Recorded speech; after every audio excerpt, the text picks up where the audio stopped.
As I meandered through the local park, the melody of classic rock tunes filled the air from my headphones, creating the perfect backdrop for a carefree afternoon. The gentle breeze complemented the peaceful solitude I enjoyed after finishing a demanding coding sprint for an app one was developing. Working remotely offered its comforts, like the freedom to wear pajamas well into the afternoon without judgment. As I navigated a curve near the venerable old oak tree, my serene world was suddenly shattered. I collided with something, or rather someone, who felt as immovable as a brick wall. My phone soared through the air as my headphones were yanked from my ears. I managed a surprised gasp, mirroring the stranger's reaction. "Oh no, I'm so sorry," I exclaimed, scrambling to my feet and hastily dusting off my jeans. The brick wall turned out to be a young man about my age, with tousled brown hair and a reassuringly sheepish smile. He had already retrieved my phone and was checking it for damage. "No worries, but maybe keep an eye out next time you're jamming out," he joked, handing me my undamaged phone. "Thanks, and you're right, I was totally lost in the music." "I'm Cheryl," I introduced myself, still slightly embarrassed but grateful for his easygoing demeanor. "I'm Brian," he replied, his interest piqued as he glanced at my phone. "Seems like you have great taste in music." We both shared a laugh, and I noticed he was holding a frisbee. "Do you play?" I asked, pointing at it. "Yeah, I was about to start a game, but my friends bailed." "Do you want to play?" "Not really, but I'm up for trying something new," I said with a shrug. I had no other plans, and he seemed like good company. "Cool, I'll show you how to play then," Brian said with an infectious smile, sparking my curiosity about him even more. We spent the next hour tossing the frisbee and chatting about everything from our favorite bands to our jobs. It turned out Brian was an engineer at a local tech startup, which gave us plenty to talk about since we were both in the tech industry. The conversation flowed effortlessly, much like talking to an old friend. As the sun began to set, Brian checked his watch. "Are you hungry?" I was planning to grab a bite at the cafe across the street. "Want to join me?" I realized I was quite hungry. "Sure, let's go. But just so you know, if they have chili fries, I'm not sharing," I warned him playfully. "Ha, challenge accepted." "Let's see if their chili fries live up to the hype," he chuckled as we walked toward the cafe. By the time we parted ways, it was clear this wasn't just a one-time encounter. Brian asked for my number and I gladly gave it to him, feeling that exhilarating buzz that comes when you sense the start of something special. After several months of dating, things with Brian were going wonderfully. However, like every romantic tale bathed in perpetual sunlight, there was bound to be a shadow. In our story, that shadow was Mary, Brian's mother. "So, you're finally going to meet my mom," Brian mentioned one Saturday morning over breakfast, his expression a mix of amusement and caution. "Just a heads up, she's pretty intense," he warned. "Oh? Like secret government conspiracy intense or believes in aliens intense?" I joked, trying to keep the mood light. "More like she reads your horoscope and judges your life choices intensely," he replied with a shake of his head, preparing me for an interesting encounter. Later that day, Brian and I made our way to his mother Mary's place, which looked like it had jumped right out of a glossy TV show, with its impeccable landscaping and an air of eerie perfection. Brian knocked, and almost immediately, the door swung open to reveal Mary. She stood there in a vibrant floral dress that seemed to declare her dominance over the household.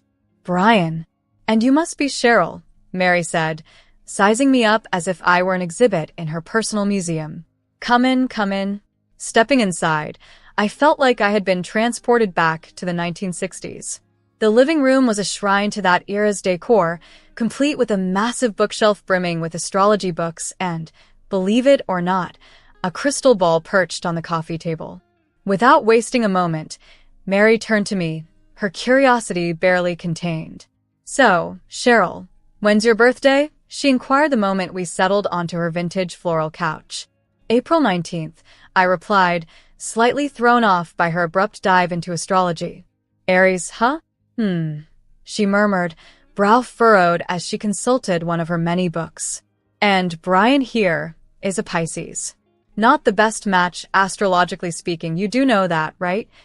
Brian rolled his eyes at me, an apologetic look on his face. Mom, come on, not everyone believes in that stuff. But they should, especially when it comes to important life decisions, Mary countered sharply, giving me a piercing look. You see, Cheryl, Aries are headstrong and impulsive, and Pisces are dreamers, sensitive. It can lead to conflicts, you know. I wasn't sure how to react to being analyzed like a character in her astrological play just minutes after meeting her. Well, we've been getting along just fine so far, I said, trying to keep the peace but also standing my ground. Mary hummed disapprovingly, her fingers drumming on her astrology book. We'll see about that. Life's not just about the good times, dear. The rest of the visit was just as awkward. Mary kept talking about ensuring compatibility and the dangers of retrogrades. It was almost surreal hearing all that came out of her. Brian was extremely apologetic as we drove home. Sorry about that. She can be a bit much, he confessed, clearly embarrassed. A bit much, Brian? She basically suggested we're doomed because I'm an Aries, I half-joked, trying to lighten the mood, though I was a bit stung by the whole ordeal. Driving back, I pondered over everything. Mary was definitely formidable, but I was not about to let her or her astrological chart steer my relationship. I liked Brian, and no cosmic misalignment was going to deter me. Fast forward a year, and despite all the astrological hurdles Mary tried to place in our path, Brian proposed. We were at our favorite pizza place when he nervously slid the ring box across the table. Cheryl, will you marry me? He blurted out, almost spilling his drink. I was so surprised that I nearly choked on my pizza slice. Hell yes, I exclaimed after regaining my composure. The restaurant erupted in applause, and there I was, crying, overwhelmed by the moment. Planning the wedding, however, was far from simple. Between drafting a guest list and selecting a venue, Mary's incessant commentary was the last thing we needed. You know, Cheryl, Mars is in retrograde around your wedding date. That's not a good sign, she cautioned one afternoon as we reviewed floral arrangements at my place. I rolled my eyes so hard they nearly got stuck. Mary's penchant for cosmic caution was becoming a real test of patience. Ignoring astrological signs, Brian and I set our wedding date based on the availability of our favorite venue, a place that held special meaning for us. When the big day arrived, it was perfect. Sunny skies and mild temperatures set the scene, and all our friends and family were there, enjoying themselves. Even Mary managed to crack a smile, though it seemed a bit strained. After the ceremony, during the reception, Mary pulled me aside. Her face was serious, echoing our previous conversations. Cheryl, I still think you should reconsider this union. You might be happy now, but what about when the stars shift, she warned. I had reached my limit. Mary, I'm married to your son now, and I'm not reconsidering anything. We're happy, and that's what matters. Her lips pursed slightly, and she scanned the room as if expecting celestial signs to intervene. You're ignoring the signs, Cheryl, but remember, I warned you. Duly noted, Mary. Now, if you'll excuse me, I'm going to dance with my husband at our wedding, which, by the way, is going wonderfully despite the bad signs, I replied, turning away to join Brian, who gave me a supportive thumbs up from across the room. We spent the rest of the evening dancing, laughing, and savoring every moment. Life as a newlywed felt like a sweet dream, but as with all dreams, reality has a way of asserting itself. Mary's relentless comments were that reality for me. Every visit seemed to carry the weight of her disapproval. One Sunday afternoon at her house, I hoped for a peaceful gathering, but Mary had other plans. So, Cheryl, she started as she served tea. Still no good news on the baby front? You know, I read that some people are just cursed with bad energy. I nearly choked on my tea. Mary, really? That's not how it works. We've seen the doctor. Everything's fine. These things take time. Or maybe it's just not meant to be, she shrugged, sipping her tea as if she hadn't just suggested something so outrageous. Fuming but feeling Brian's hand squeeze mine under the table, a silent plea to stay calm, I changed the subject. Actually, we've been house hunting. Found a great place, and we're thinking of putting down an offer. Mary's interest was piqued. A house, huh? And how are you affording that? Brian's doing well, but houses aren't cheap. Proud of our independence and financial stability, I responded, Actually, I've been doing well with app development. We're putting in equal amounts. She set down her cup a bit too hard. Well, isn't that convenient? Living off my son, and now spending his money on a house, she scoffed. We left soon after, her words stinging. No matter how hard I worked or what I achieved, it seemed I could never change her view of me. The process of buying a house was a refreshing change compared to dealing with Mary. We found a beautiful place that was perfect for us and moved in a few months later. I hoped that owning our new home would prove to Mary that I wasn't the gold digger she painted me to be, but it only seemed to fuel her suspicions further. At our housewarming, which Mary attended more out of obligation than anything, she pulled me aside while Brian was busy with other guests. Must be nice, living large on someone else's dime, she remarked snidely. We both understand the situation, don't we? Just ensure he remains unaware of your clandestine adventures, she whispered, eyes darting around to confirm our privacy. I stared back, a mix of shock and indignation coloring my response. What are you suggesting? I have never been unfaithful to Brian, and I never will. How could you accuse me of such a thing? She simply smirked and walked away, leaving me to simmer in anger. Later, whispers reached me through friends that Mary was tarnishing my reputation, labeling me as unfaithful and a parasite on Brian. That was my breaking point. When Brian and I were finally alone, I aired my grievances. Your mother is spreading terrible rumors about me, Brian. I'm at my wit's end. Brian's anger matched mine. She did what? That's it. I'm going to talk to her. This needs to stop. He confronted Mary, warning her to cease her accusations or she'd no longer be welcome in our home. Mary reacted poorly to his ultimatum, accusing me over the phone the next day. You're trying to alienate me from my son, you witch. I know your game, bringing men over when Brian's not here. I'm not blind. Her words were intended to wound, but they no longer held sway over me. Believe what you wish, Mary, but if you continue this slander, you'll regret it. This is my home, and I refuse to be intimidated here. After we curtailed her visits, peace returned temporarily, but it felt like the calm before another storm. The unease began anew one day at the supermarket. As I loaded groceries into my car, a prickly sensation crept up my spine, the unsettling feeling of being watched. I scanned my surroundings and spotted a man at the edge of the parking lot, his gaze fixed on me.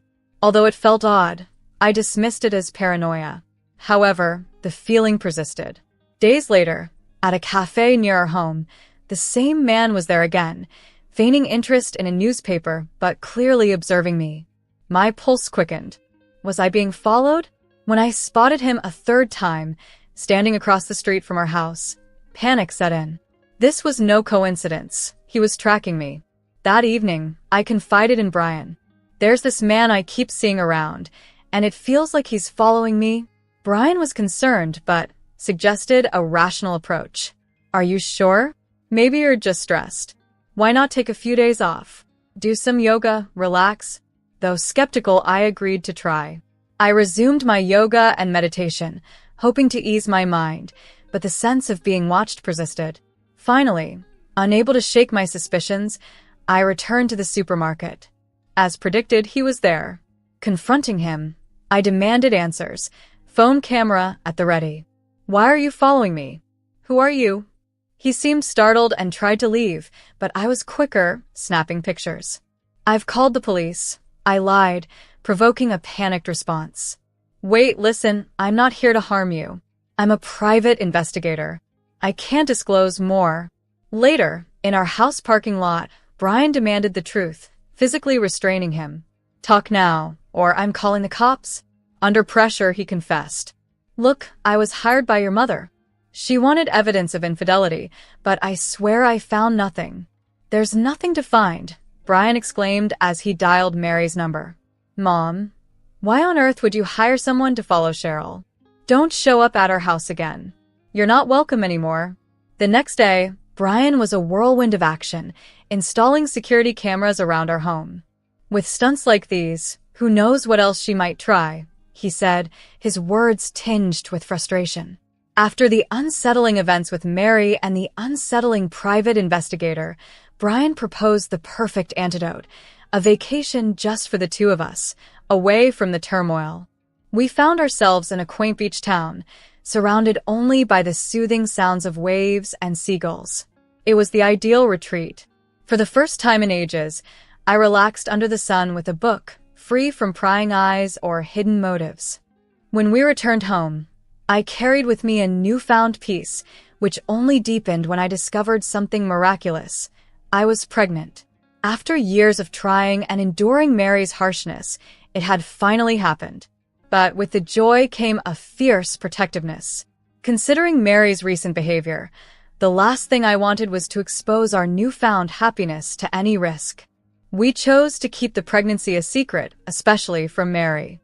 "Let's just share this with my parents for now," I suggested to Brian, who was ecstatic about the news. "I don't want my mom's negativity ruining this," he agreed. "We'll announce it to everyone else when we're ready." Working from home made it easier to conceal my growing belly. I switched to looser shirts and flowy dresses whenever I went out, though there wasn't much to hide yet. I was past my first trimester, but surprisingly, there wasn't much of a bump. During a checkup, I voiced my concerns to my doctor, who reassured me with a smile. "Every woman's body is different, Cheryl. As long as the baby is healthy and the scans are normal, there's no need to worry." As weeks turned into months, the little life growing inside me remained a cherished secret shared only with Brian and my parents. We spent evenings in the future nursery, discussing and dreaming. "I think we should paint it yellow," Brian suggested one evening, imagining the room bathed in a cheerful, sunny hue. "Yellow's nice, bright and happy," I agreed, envisioning our baby in their crib against a vibrant backdrop. This little bubble of joy was ours to cherish, and for the time being, that was all that mattered. Although Mary's shadow loomed at the edge of our joy, inside our home, within our growing family, we felt secure. 7 months in, with my pregnancy now clearly visible, Brian and I decided it was time to celebrate openly with all our family and friends, even Mary. Perhaps, we thought, if she saw the beauty and reality of our situation, she might abandon her grudge. We planned a big celebration at our home, decorating the backyard with lights and flowers. I felt like royalty, gliding among our guests, Brian at my side. The air buzzed with excitement and congratulations from nearly everyone, except Mary, who arrived late with a stormy expression. I steeled myself for whatever she might say or do next. I had been hopeful that Mary would maintain her composure for the special day, but my optimism was short-lived. As I mingled with guests, Mary's voice carried over the crowd. She was audibly accusing me of a circle of relatives. "This is all an act," she declared loudly. "She's not pregnant. It's just a scheme to trap Brian and drain his finances." Her biting words were painful to hear, but I was determined not to let her spoil the celebration. I approached her, smoothing my dress and attempting to speak calmly. "Mary, could we talk for a moment?" I asked. She sized me up with a skeptical look. "What's there to discuss? You think you can deceive everyone, but you can't fool me." Taking a deep breath to stay composed, I replied, "I am genuinely pregnant, Mary. It's mine and Brian's baby. Can we put our differences aside, just for today, for the baby's sake?" Her response was a scornful laugh. "You're incredible. Do you really expect me to believe this farce?" Trying to avoid a scene, I persisted. "Mary, please. This is a time for celebration. Let's enjoy it." She snorted dismissively and walked away, heading upstairs. I hesitated, then followed, worried she might continue her slanderous talk. Upstairs, I found her visibly angry. "Mary, why can't you be happy for us? In a month, you'll see. There's going to be a real baby," I tried to assure her. She spun around, her eyes icy. "There is no baby. You've always been a fraud, Cheryl." Her words hurt, and I felt tears well up. "I don't understand why you're doing this, but it has to stop," I said, turning to leave. As I began descending the stairs, a sudden push caught me off guard. I lost my footing and fell, the room spinning as I plummeted down. When I regained consciousness, I was under the bright lights of a hospital room, surrounded by the beeping of monitors. The pain was overwhelming. Brian was by my side, his face filled with worry. "Cheryl, thank God you're awake. How do you feel?" he asked urgently. "Where's the baby?" I gasped, panic seizing me.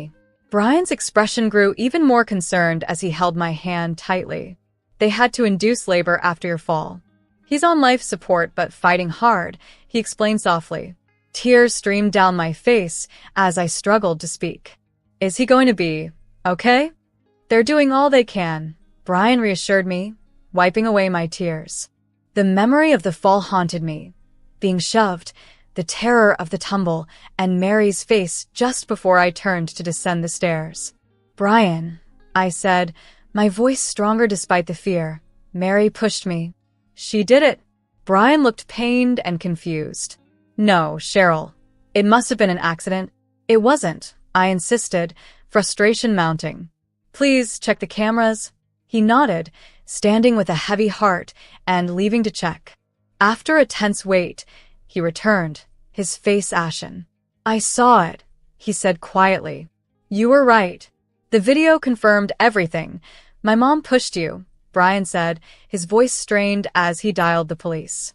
I caught only snippets of his conversation, his words short and his tone a blend of anger and disbelief. After he hung up, he explained that his mother was being taken into custody. The following days were a whirlwind. Our son, tiny and delicate, battled for his life in the neonatal intensive care unit, his small form enveloped by beeping machines and attentive nurses. I spent every waking moment praying, my entire being focused on the tiny, fragile life in that incubator. Mary faced charges, and a trial soon followed. Her defense was almost laughable. She insisted it was all a prank meant to expose what she believed was a lie about my pregnancy. "I didn't mean any harm," she protested in court. "I just wanted everyone to see the truth." However, the evidence against her was irrefutable. The video clearly showed her actions. The judge found her guilty, sentencing her to 3 years in prison and mandating restitution. The sale of her house was ordered to cover our son's extensive medical and rehabilitation costs. Time moved forward, and with each passing month, our son grew stronger. The rehabilitation process was grueling, filled with endless appointments and therapies. Yet he was resilient, gradually catching up to his peers. By his second birthday, you wouldn't have guessed he had such a challenging start. Through it all, Brian and I grew closer, our bond fortified by the adversity we faced. As for Mary, her actions irreparably damaged any possibility of reconciliation. Brian and I agreed that it was best for her to remain out of our and our son's lives, a tough but necessary decision for our family's safety and happiness. Now, as I watch our son, healthy, joyful, and bursting with energy, I feel an overwhelming sense of tranquility. It feels as though, against all odds, the universe has shifted to favor us. The ominous cloud that Mary cast over our lives has dissolved. What remains is the luminous path ahead for our small family, glowing brighter and more promising than ever before.